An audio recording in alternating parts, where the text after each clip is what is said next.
Welcome to the Property Mindset Podcast, where I'm Emma Howitt, mentor, investor, and your guide to building wealth, freedom, and personal transformation through property.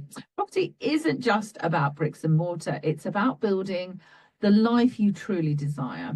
In this space, we don't just talk about strategy, we deep dive into mindset too. And something that I've actually found is really missing from most industries, but has been a real game changer for me in this professional property circle. So today I am talking to Fabienne Miler.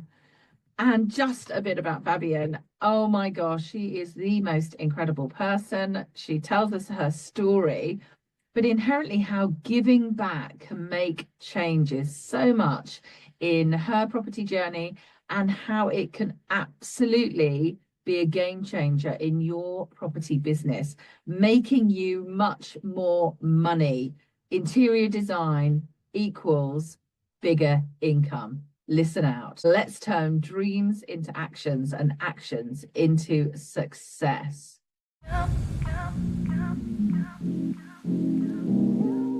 And today we have the fabulous Fabienne Miler here. Hi, Fabienne. Great to have Hello, you here. Emma. Good to see you. And you. So, what's the most unconventional design choice you've made that initially shocked one of your property investors, but ended up being a massive success? Right, so this scenario I did a few times, really, and often it starts with the decorator. Actually, not always have the deals with different type of design. And when I started painting ceilings, this is when I get the most pushback, I think, from investors. And in one particular instance, the decorator, which almost didn't want to paint it because he kept pushing back on the idea and telling me that it wouldn't work. So he started putting doubt in my client's head. And I had to kind of push the idea through because ultimately, I'm supposed to be the one who's, doing the design. And at the end, when everything came together, and that includes not only the paint, but also all the furnishing, obviously it looked amazing. But most importantly, as soon as this particular flat went on the market, straight away the bookings came in. And it was all about creating a space within the space, which worked perfectly for the studio. And yeah, I think this is probably the one where I had the most pushback, and it was the color because it was quite dark, and it was also using the ceiling as part of the design. So that was the one. Well, I think I can completely and utterly relate to that. So I've been very fortunate to have Fabienne to do a couple of projects with me, and I was developing a hotel which had 16 studio apartments. I was quite definite on a bit of a color scheme and was trying to just bring it all together. Now, it's hard enough to bring it all together with 3 rooms, let alone 16. And in the end, I just thought this is ridiculous. So I was like, Fabienne, can you help me? And I mean, I don't know how you did it. You were absolutely amazing. So you came in and you very much pointed out that our hallways didn't really relate as much as they should do to each room. And then each room, I had all these different, anyway. So you came in and you sent over these different designs, and I was like, wow, absolutely, I love them. So off we trotted, blah blah blah.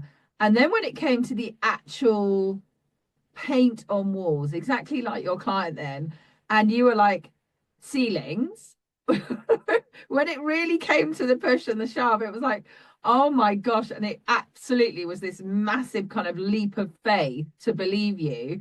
And in fact, that particular project, 2 years down the line, we were literally back in there because it's a purchase lease option. And the vendor, because we still haven't exercised the option yet, the vendor came and had a look, and he was like, wow, 2 years on, it still looks contemporary. It still is, standing up to time. We obviously have a lot of guests coming through. Honestly, the dramatic nature of it is just phenomenal. And And I I think really this is, take my hat off to you. thank you. Well, I think, and this is often a false belief in property investment, I found, is this thing about trying to go for a timeless look. so Mm, that, you can, it lasts for longer and you feel you don't alienate people. But actually, even project I did 5 years ago, and I'm talking about an orange stripe on a blue dark background, which was quite bold. It's still properties that actually perform amazingly well. So it's this fine line between trying to do something which is bold, but also still carries on in terms of style and appeal, even over time. So the thing about timelessness, I don't think it should be something, especially in Airbnb market, it should not be something that people go for because you've got to stand out. absolutely. I mean, are there kind of common interior design sort of rules, so to speak, that come and go, or what are your sort of thoughts around that? Colors, I would be cautious with following too much what is on trend because I Mm, think trends change every year. So it's more try to make it resonate ultimately with your target market, with the area you're operating in. So if you're close to the sea, chances are you want to use a bit of that kind of, soft bluish vibe, just to integrate that, which make it timeless in that sense because actually it belongs. So I would stay away from kind of color trends.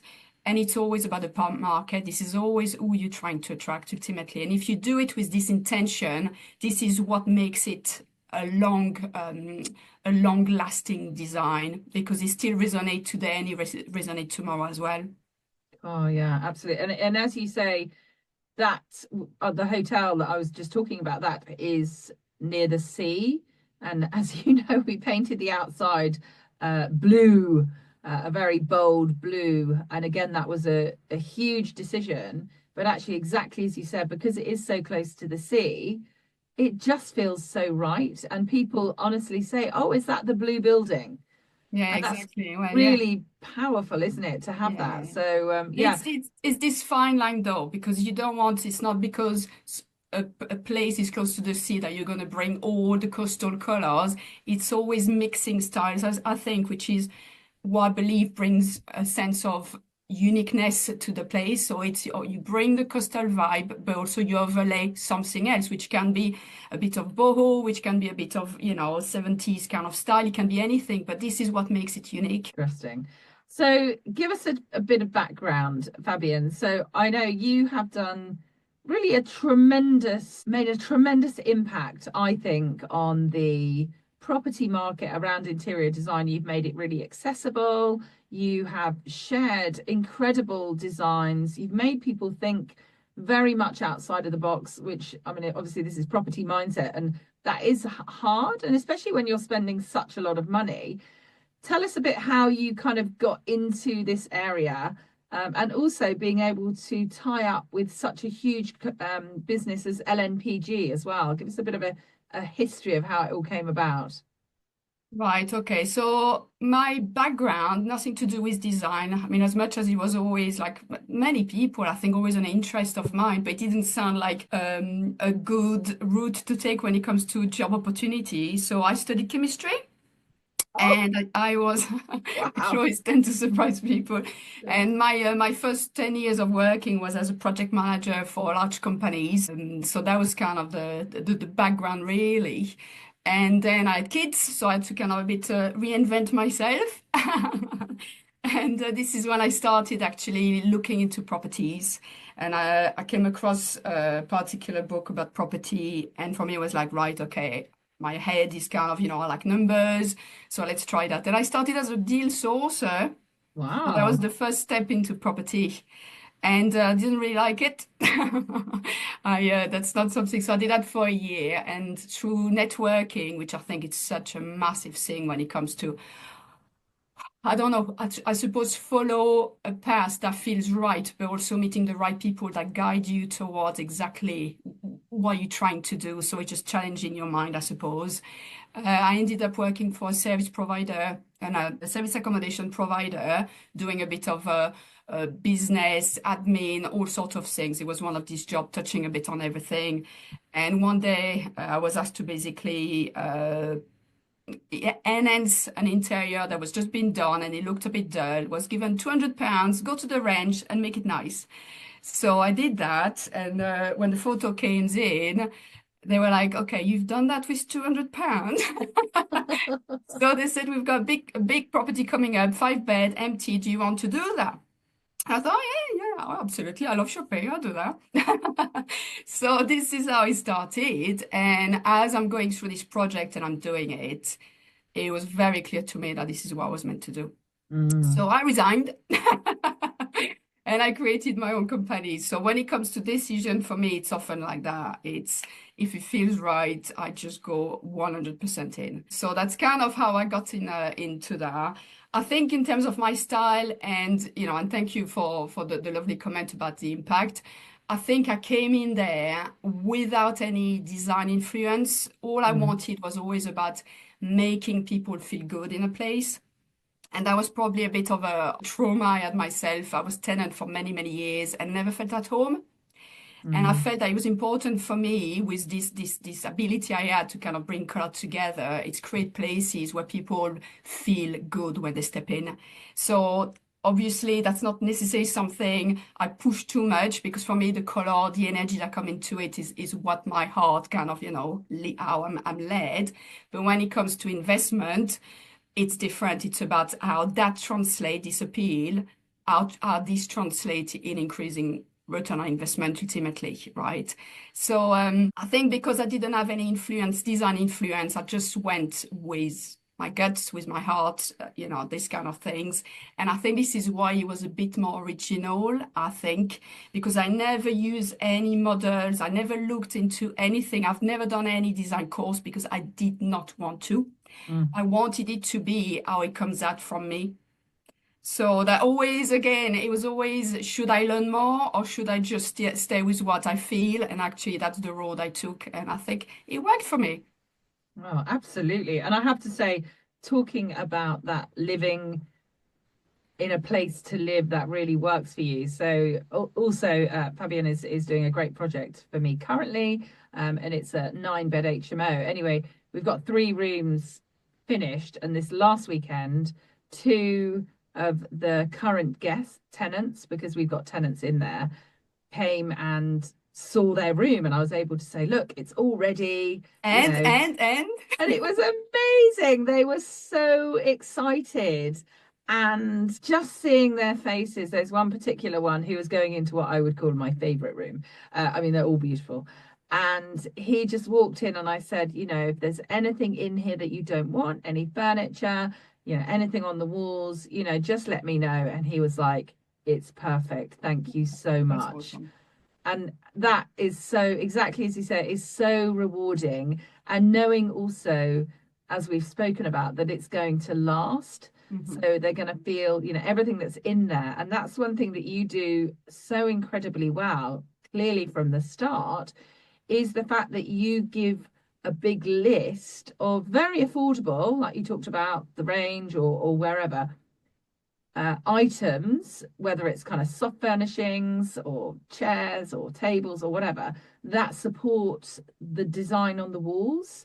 And that's really impactful. So again, in the kitchen, you gave us the tiles, absolutely beautiful. In fact, really similar to this. You can see I Yeah, have a they're favorite lovely, color. your tiles, yeah. And it's a kind of really beautiful, deep burgundy red, I suppose. And then you gave me this list of the table and the chairs and some more kind of softer chairs. And some of them were slightly different colors. And I was kind of like, oh gosh, that's interesting. And then you said to paint the bay window, and I was thinking, oh gosh, again, that's quite interesting. But I always go with it because I know what you say, and it is a mindset thing because I have to take faith in you that I completely trust you. Everything I've seen, I have always loved. And so, anyway, it was all done. Anyway, the furniture went in, and I was like, wow, this looks really, really fantastic. And then the other day, literally, again, this last weekend, the bay window had been painted, and my family and I walked in, and it was like, wow, that is incredible. And what a glorious place for people to go and live in. And in fact, my daughter was like, Mom, this is nicer than our house. So I'll be coming back to that. So yeah, so that's really interesting. So tell me how you got in with LMPG. So if anyone doesn't know, that's Landlords National Purchasing Purchasing group. Group. And if you're not signed up, definitely go and sign up. They are absolutely amazing in giving great deals on everything from a boiler to tiles. We saved huge amounts of money on our renovations. Yeah, how did you get involved in them?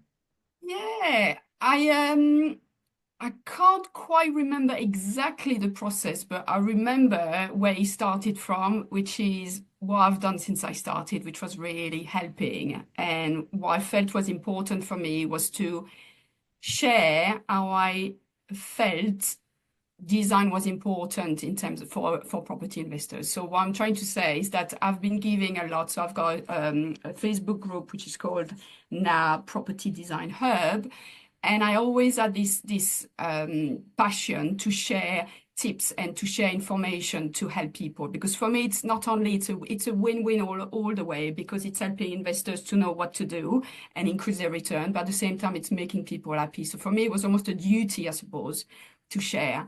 So I think because I've been so active on social media, particularly Facebook, in giving, well, what I know basically, and giving a lot, I think it started with a presentation I was asked to do for them, for the community.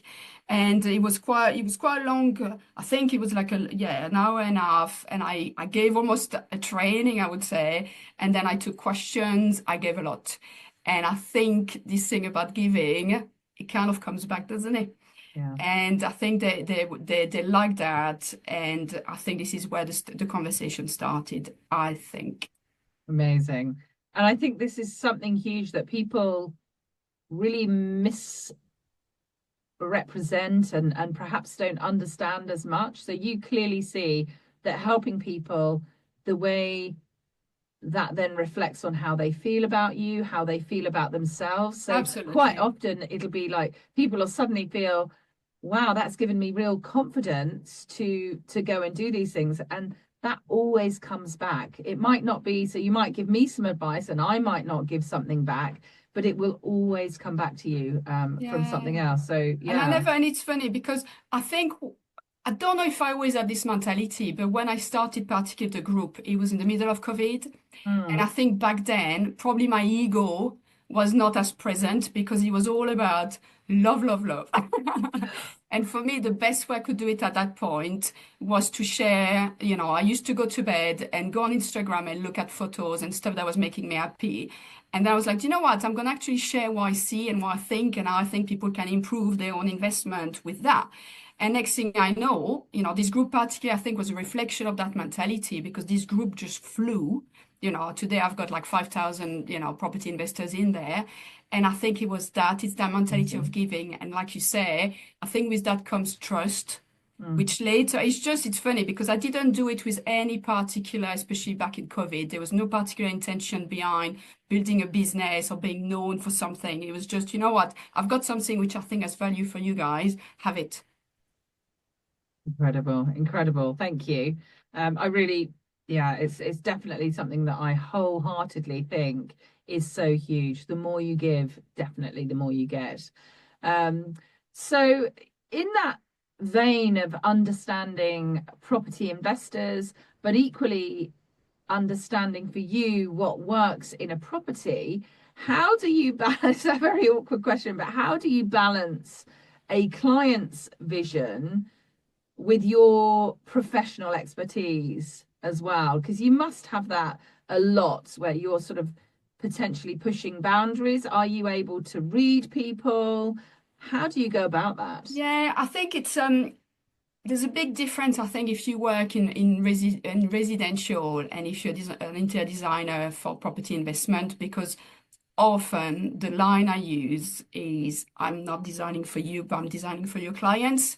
And I think on that basis, it often helps me to pass my own vision rather than try to follow my own client's vision, which sometimes, I mean, I always like, for me, inspirations come from everywhere. So I would have idea based on who we're trying to attract, where we are, the type of properties, if we've already have colors in the property. Part of that, if my clients have their own ideas of what they want, more than happy to use that. But if I feel it doesn't really goes with what we're trying to achieve, I would completely push it away. And what I think has given me confidence is this thing, which is, look, I'm working to attract your clients. And I think any investors who understand what they're doing know that actually this is the ultimate goal. It's not for them to be happy. So I have to say, often I felt that I was going so much against their own vision that they would not necessarily like it. And I say, it doesn't really matter because you are not even you're not your market. You're trying to attract students here. So, but often actually, what I discovered over time is that people don't really know what they like. And once you start putting the colors on the wall, and like you said, when you start bringing like the chairs in your case and the tiles and all that, it's when everything comes together and everything makes sense. And then you can see everything as a whole. And it's like, actually, this is working. So often this kind of awkward conversation and pushback I can have at the beginning, they're happy at the end because they can see, even if it's not necessarily their taste to start with, it works together. And that's a great mindset element as well, isn't it? Is understanding that the property is not for us. So you see people really getting emotionally involved in something, but we have to remember that this is an investment. This is very practical. And you're absolutely right that when we are looking at what the end result is, it's got to be really fantastic for that person. And that's what I really felt with these recent HMO rooms. The warmth of these rooms, and take consideration, 2 weeks before they were very cold, stark. In fact, they had rats in them as well. They were disgusting. Oh, they didn't tell me that. Yeah, they were awful. It was just so horrid. And to walk into that warmth, oh, I mean, I just think that person is just going to run up those stairs every day, just desperate to get back into that room. And also that particular room that I'm thinking of is that it's the top floor and it looks across the most beautiful green spaces as well. Even in the like center of town, it's got some beautiful park out the back. So yeah, incredible. I take my hat off for you.